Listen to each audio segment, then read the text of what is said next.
Hello and welcome to the world with me, Yalda Hakim. I'm in Doha in Qatar.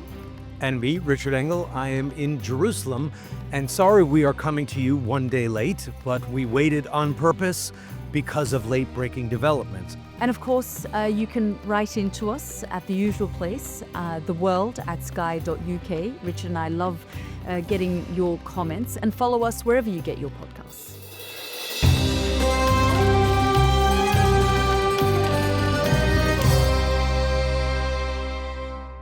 I'm here, you are there, because finally there has been this ceasefire between Hamas and Israel, and it was brokered in Doha. Yalda, you were there. You were in touch with the negotiators. You were in the room when it was announced. You had the first question. What was it like? Yeah, Richard, as you say, I got a message from the Qatari Prime Minister's office late on Monday night saying this is going to happen in the next 24 hours. So, you should get yourself It's a onto the good tip. ground. A bit of a tip. I mean, we knew what was happening, right, Richard? You moved to Jerusalem quite quickly. But we knew these talks have stalled in the past. They've been derailed. But we knew that this time, because of the kind of pressure that was coming in from the Trump administration, it was probably different. So we moved quite quickly. I got myself here on Tuesday night, only to find all night I was up, checking comms, and it seemed it still wasn't finalized. It was such a nerve-wracking evening. But as you say, I was in that room. We were holed up. The world's media was waiting for the Qatari Prime Minister to come out. We were all waiting. Is it going to be announced tonight? Is it going to be tomorrow? So what was it like when he finally walked in and said, we have a deal? We had a moment where we were told he's coming in 5 minutes, so everyone got into position, all the cameras got ready, and then again a delay. What is it? What's going on? Well, the Israelis say that there's something in the annex that they're not happy with. Even though there was this new delay. Donald Trump had already put out a statement on Truth Social saying that the deal is done. The hostages are coming home. There's going to be a cessation of hostilities. So we were all thinking, what is going on? So he jumped the gun a bit. I don't think he jumped the gun. He knew what was happening, but of course the Qataris, and by the way, they don't meet both sides in the one room. So they shuttle between the two groups. But it was one of the first times that the Israeli team, the Hamas team, the Americans, both the Biden administration envoy and the Trump administration envoy were all in the one space, moving between the two teams to kind of iron out the differences. And they said that, on Tuesday So in night, the one space, meaning all in Doha, all in the same building, but not in the same room.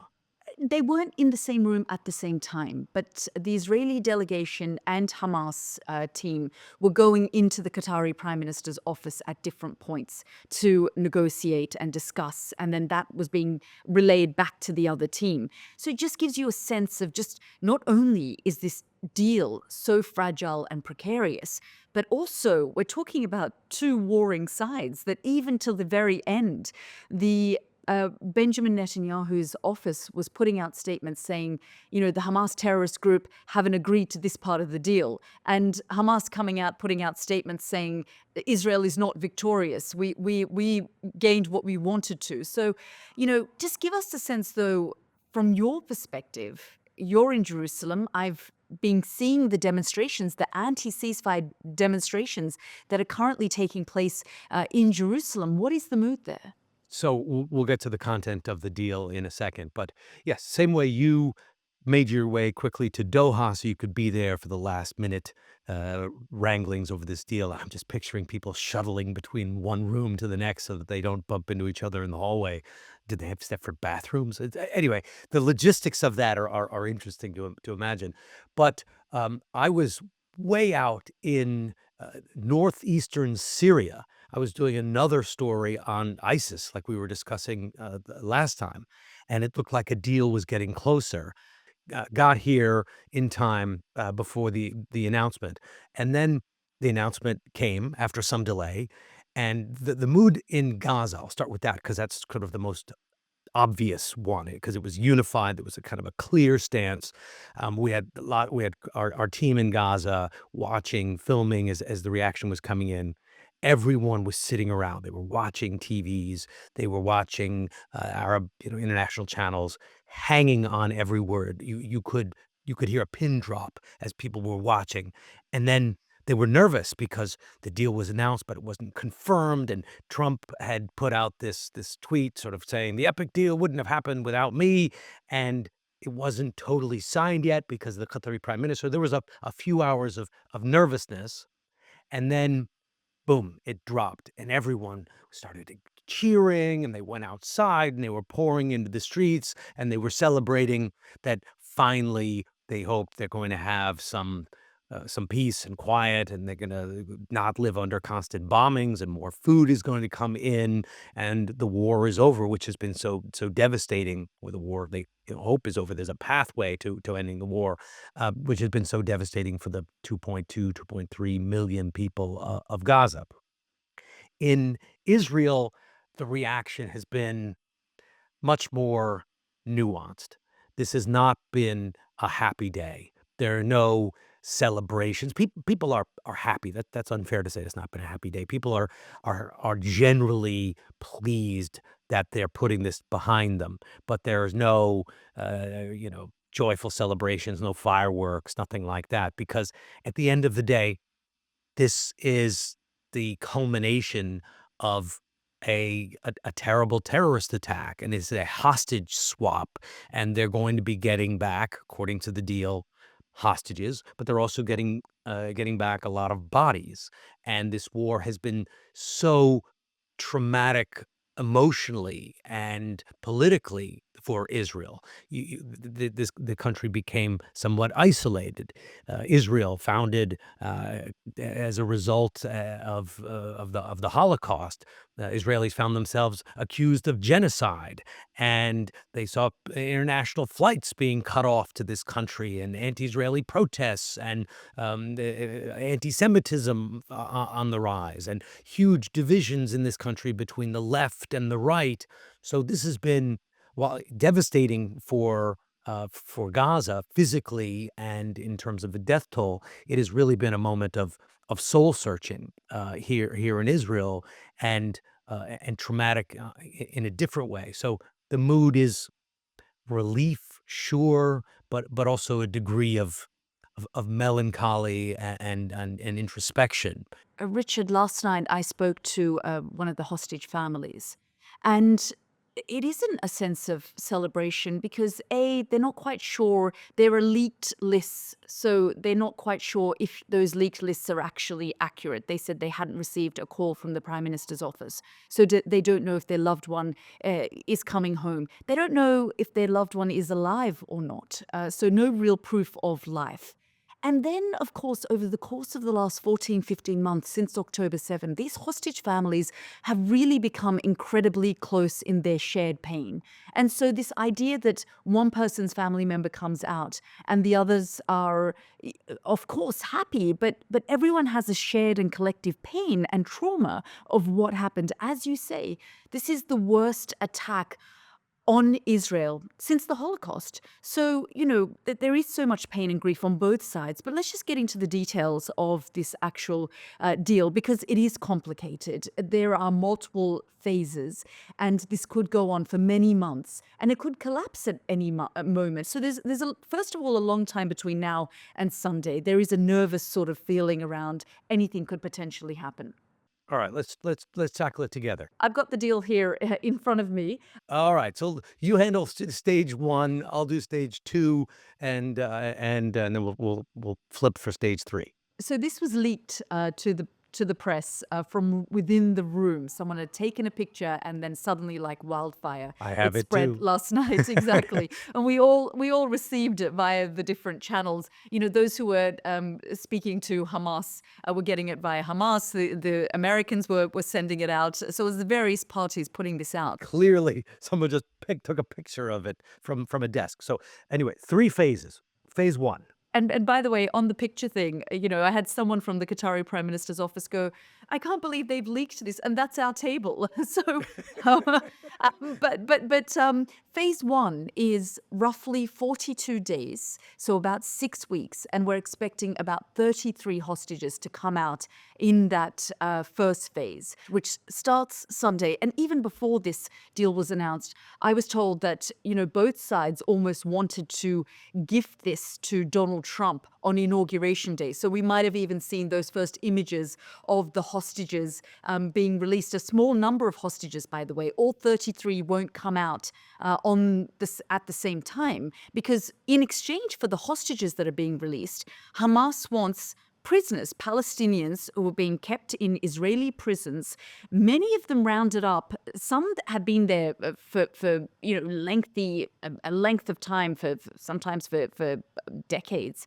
Others were rounded up after October 7, many of them from the streets, many of them minors. And the Israeli officials have said that those who have been rounded up, the minors especially after October 7, will be released. But there are lists of prisoners that Hamas and the Palestinian side have handed over, and they want those prisoners released in exchange for the hostages that are coming out. But in that first phase, we are expecting women to come out. We are expecting, if there are any children who are alive, there will be those who are very ill or are injured, and of course, men over the age of 50. And right now, we'll take a quick break, and we'll see you on the other side.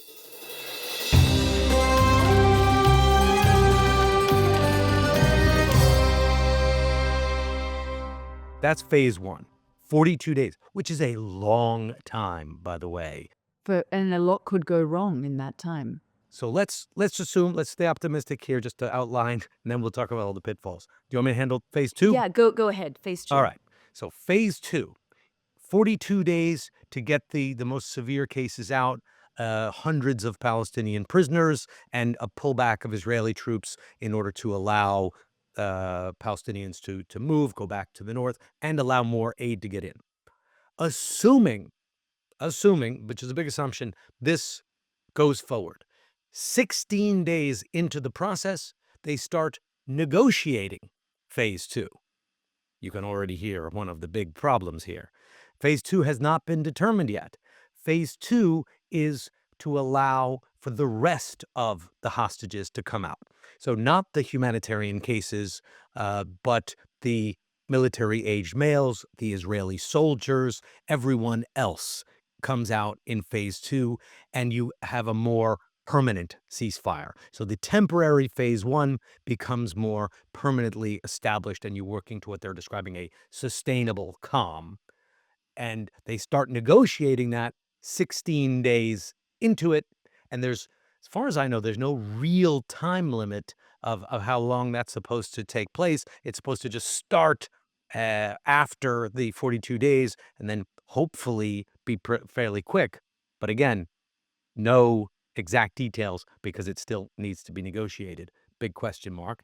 And then assuming this nebulous phase two is a great success, all the hostages do come out, and there are more agreements to have a more lasting ceasefire, permanent cessation of hostilities.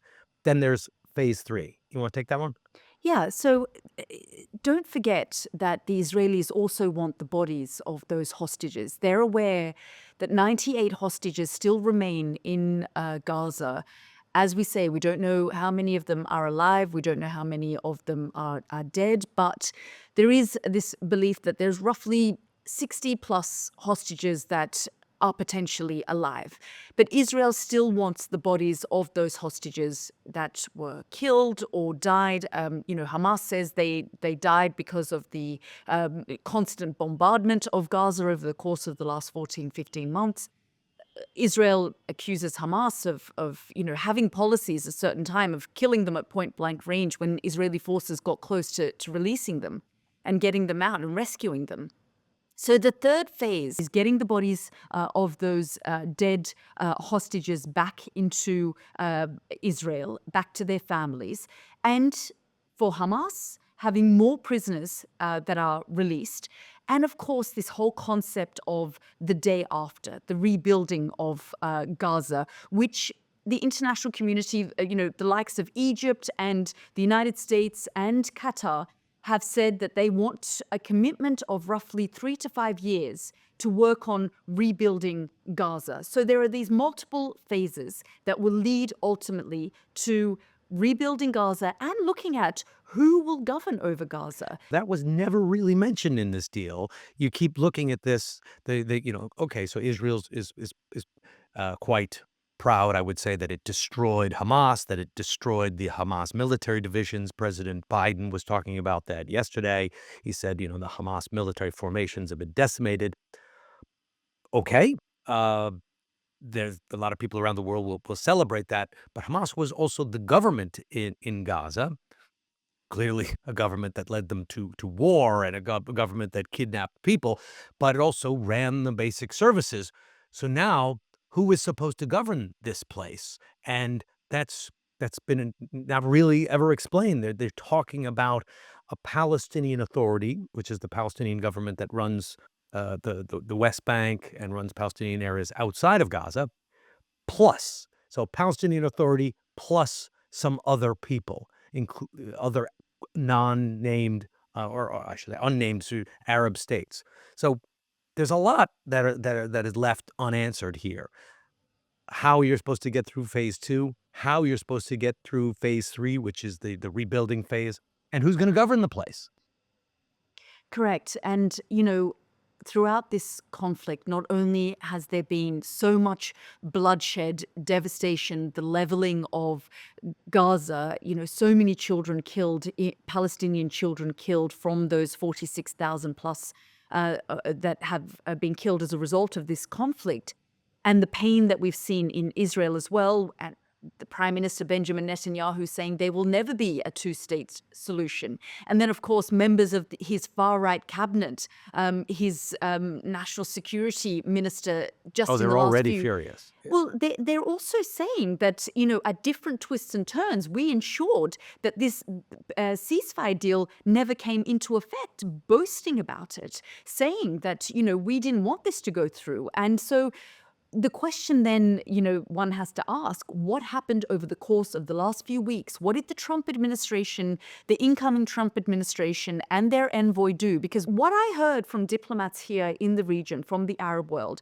they're incredibly impressed by the way that the Trump officials have conducted themselves. They said that the envoy put the kind of pressure that was needed, frankly, over the course of the last 14 months. Now, the Qatari Prime Minister thanked the Biden administration and their envoy, Brett McGurk, but also thanked Steve Witkoff, who was in the room last night, by the way, with the Qatari Prime Minister. The Qatari Prime Minister at the end came off the stage. Steve Witkoff walked straight up to him. They shook hands. They patted each other on the back. You could tell there was a sense of relief, but that they have now formed quite a strong relationship in the course of the last few weeks to get this over the line.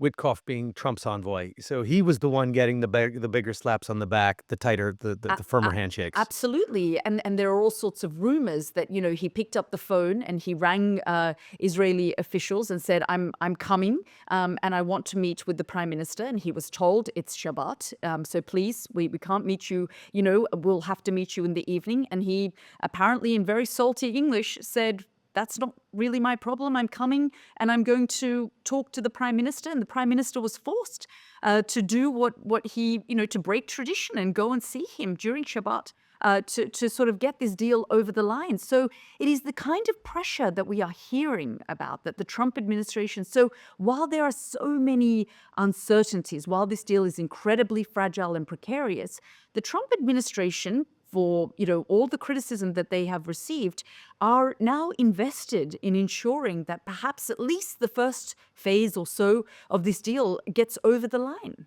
Let's not forget the idea that he had put out saying, if this isn't passed by the time I'm in office, all hell is going to break loose. There's going to be terrible consequences.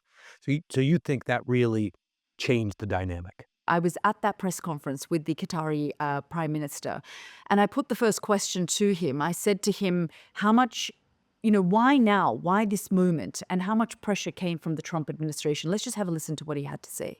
Congratulations. This is a huge moment. You, as you say, have been working on this deal for many months. And the question is, why now? Why this moment? And was it pressure from the incoming Trump administration that got it over the line? Thank you. Well, thank you very much, Yalda, for this question. Actually, we've been raising the question of the right moment for the entire period since the collapse of the first phase. But we have seen a momentum that started to build in the last month, and we kept pushing for that, working together very closely with our partners. And I can say that what we have seen from the US in the past few days, seeing a collaboration transcending both administration, was a clear demonstration for the commitment of the US to reach to that deal. And I really would like to thank both the envoys who are here with us in the last couple of days, and they played a vital role in reaching to this moment. And of course, for us and Egypt, this is something that we are a stakeholder in that conflict, that we have to do it and we have to help and to support. But we have seen the steps that's been taken recently from the US has yielded to this moment. He gave a lot of credit to the Trump officials, the Trump envoy, and so did Benjamin Netanyahu. He put out a statement late last night to say that he had spoken to President-elect Donald Trump, and about 5 paragraphs in, he said, I also spoke to Joe Biden, but 5 of those paragraphs, he was praising Donald Trump for his support and for standing with the people of Israel. So at the end of the day, Trump is a deal maker, and he wanted a deal. He wanted a deal, just as he said, before inauguration. He also has an ability to be able to instill fear because he's so uncertain, he's so unpredictable. And so I think those are some of the reasons why the deal got over the line. And perhaps it's that level of unpredictability and perhaps even fear of what he may or may not do when he says all hell will break loose if the hostages aren't returned. There is sort of uncertainty about what does he actually mean? And no one really wants to call his bluff, perhaps the way that Benjamin Netanyahu did over the course of the last 12 to 15 months with Joe Biden, when Joe Biden would say, you need to pull back and not kill so many civilians in Gaza. You know, the Israelis would say, well, we're prosecuting this war, and what are you going to do about it? And then nothing would happen. So I don't know if they're going to take that same sort of attitude with Donald Trump, but what do you think is going to happen? So I'm nervous about this deal. I think it's got a lot of structural flaws. I don't want to be that guy. I don't want to be a downer today, and everyone's listening. It's a positive step, no doubt. Okay, so let me approach it in 2 ways, if that's okay. Let's be optimistic for a second, right? Why not? It's too terrible to the way to live is always being negative and downer. But let's take the optimistic path. I'm not so convinced it's going to go this way, but optimistic path is some of the hostages come out, the ones in bad shape first. The Israelis pull back, some momentum starts to build, some trust starts to build, success builds on success. We get to stage 2, more success, all the hostages come out. We get to stage 3, reconstruction of Gaza, and a new Gaza is built on top of the ruins of the old Gaza, and a new government is in place, right? That's the framework laid out over the next 5 years, something like that, and Gaza becomes a new a new place with a new government, and Hamas is cast to the dustbin of history. And there's big skyscrapers in Gaza, and they have good relations with Qatar and Egypt and Saudi Arabia, and it becomes a different kind of place. That's the best scenario. I'm nervous about that. I'm nervous we're going to get anywhere close to that, because once these hostages start coming out, and they're not in good shape, and the bodies start coming out, and the bodies of babies start coming out, there's going to be a lot of anger. There's a lot that can go wrong in the deal. That we've seen the general outline and we've discussed it, but we didn't talk about all these annexes, all the maps that have been exchanged, because this is so specific. It's so technical. For the first period, these humanitarian cases have to come out, and the Israeli troops have to withdraw to the edges of Gaza. They're talking about where the Israelis have to stay within the sort of 400-meter perimeter around the edges of Gaza, that they can be positioned in 5 other places. They have to pull out of an area right in the central of Gaza to allow safe transit of Palestinians from the north to the south. The Egyptians and the Americans and the Qataris are supposed to oversee violations. As you talked about earlier, there are already accusations of violations. The Palestinians have to agree to the lists of prisoners who are freed. Uh, I see a lot of room for this to break down, and break down quite quickly. And then, if it does break down, the opposite cycle happens, where you have mistrust building on mistrust, bloodshed building on bloodshed, and you go back into another cycle. So President Trump comes into office. He's supposed to oversee this deal. He's patting himself on the back. His envoy sounds like he was, super tough, got it over the line. Let's say it starts to break down under an early term of President Trump. He's going to be annoyed. He's going to make good, potentially, on some of these threats. And we could easily derail this 3 to 5 year process and continue with this reshaping of the Middle East plan that Prime Minister Netanyahu has already outlined. Prime Minister Netanyahu has said time and time again that his ultimate goal is Tehran. I don't think he's forgotten about that. So if this starts to unravel, and there's violations, and he's got Trump in the